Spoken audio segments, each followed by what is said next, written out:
and understanding exactly how people behave and how their patterns of behaviour can be manipulated or indeed controlled. I am controlling their mind. Jez says his knowledge of amateur psychology has taught him to choose the most suggestible people.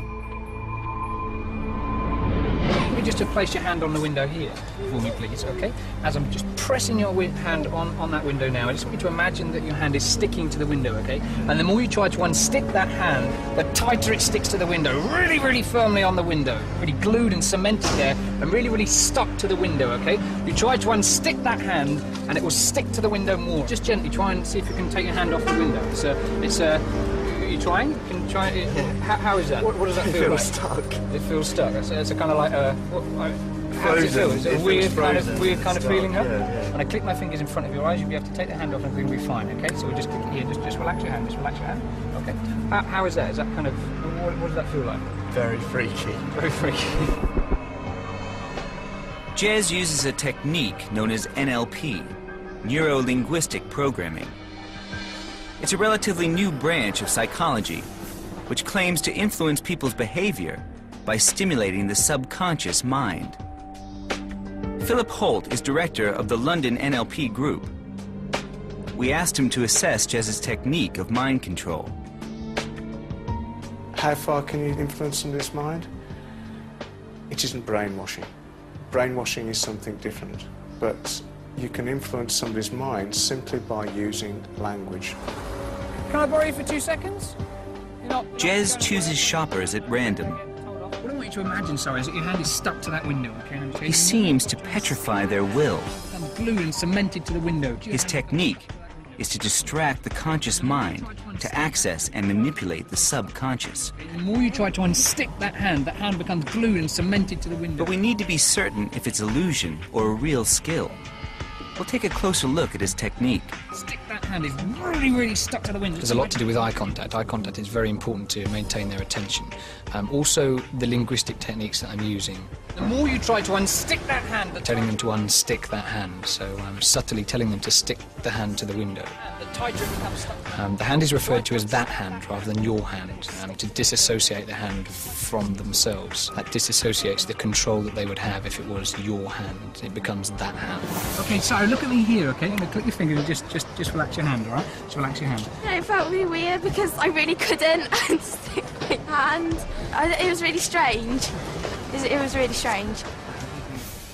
I click my fingers and look them directly in the eyes to break the pattern of thought. That ends the effect, simply just like that. So I'm interrupting the pattern of the subconscious mind believing that the hand is stuck to the window by clicking my fingers in front of the face.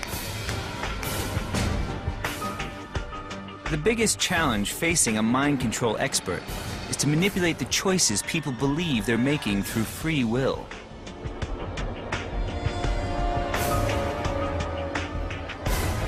But is this possible? We set up an experiment to test Jez's skills of manipulation. 4 student volunteers from a university which we selected are interviewed by Jez one by one. I've got 5 shapes here, okay? I'm going to lay them out in front of you. So obviously we've got here a circle, square, star, cross, and wavy lines, okay? Jez says he'll make all 4 choose the same symbol. To select one of those, clear your mind. This experiment will test his claim. He guides each participant through the identical procedure. When you have one of those, just let me know. So you just nod. You have one? Excellent. Okay. Now what I'm going to do is I'm going to get you to write it down and seal it in an envelope. Just point out now, okay, this envelope here, okay, and in this envelope... The white envelope is crucial. It contains the name of a location which we selected, where the results of our experiment will be revealed. Just draw the shape inside the card there, okay? And when you're done, I just want you to slide it. Next, Jez instructs Amanda to draw her choice of symbol on a piece of card and place it unseen by him in a black envelope. That envelope must remain with you at all times, okay? Do not open the envelope, okay, until we tell you to later. Can Jez do it? Can he manipulate all 4 into choosing the same symbol?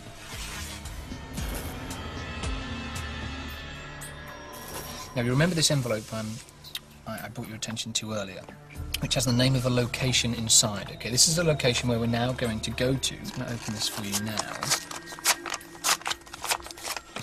Inside, obviously, we have something that says Old Barn. Okay, this will all become very apparent when we get there, don't worry. And that's where we're going now.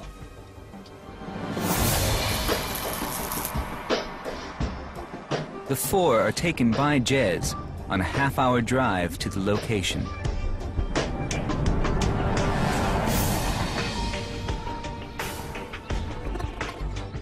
Then, as Jez promised, on a short walk to a decrepit barn.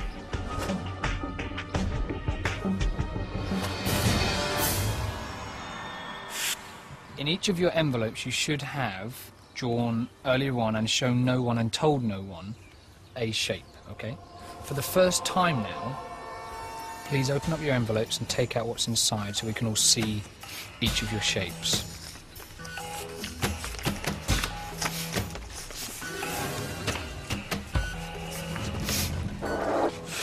Oh, wow. All four have chosen the star.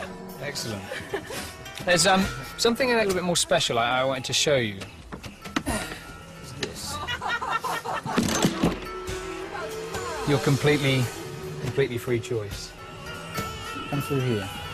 But there's more to come. Just be really careful. All right. Oh. Straight over that. And to the right. That's mad. According to Jez, the result was never in doubt. How did Jez do it? How could he be so sure all four would select the star? The effect of the star looks, for all intents and purposes, like extrasensory perception, because the effect that we're achieving looks in some ways psychic. I'm, in whatever way, able to know what shape they choose, and if we left it like that, it would look very psychic. However, there is, as we've already said, nothing psychic about what I'm doing. I'm literally manipulating their choices. His technique relies heavily on subconscious suggestion, giving his subjects subtle visual and audio clues, which their conscious minds may not even notice. By simply setting up audio cues, Jez is able to plant little seeds in the subconscious mind that the person who's on the receiving end will just have there in the background. And then when something else that is associated with that little seed will start to grow. But let's look more closely. The star is intentionally in the center of that card spread, so it's psychologically balanced, it's symmetrical. So you look at the spread and you look at the center of it is the first thing you see.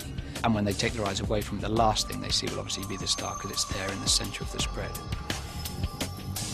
Nothing is left to chance. Everything Jez does is designed to direct them to choose the star. Now, obviously, if I started talking about the square here... the square is eliminated by a bold step. Jez names it to steer his subjects away from choosing it. Because I've mentioned it's been said out loud, you'd probably be likely to be guided towards one of the more unusual shapes, such as the wavy lines across or the star. Next, Jez uses subtle changes in his patterns of speech to make sure the star stands out from the other symbols.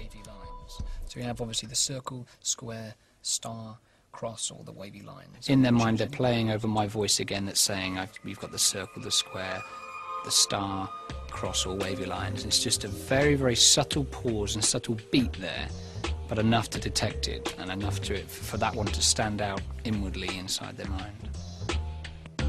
Jez makes sure of success with visual clues. Watch the number of times he uses his hands to suggest a shape, the point of a star.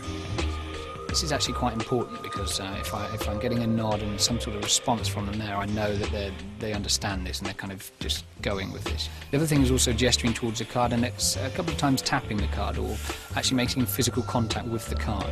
Subconsciously, that was going in. Subconsciously, they were being referred to that star, that card, all the time. and that influenced their decision. I am, to a certain extent, controlling their mind. They didn't have a free choice. Brainwashing? Hardly. Jez's apparent mastery of linguistic techniques is what makes him extraordinary.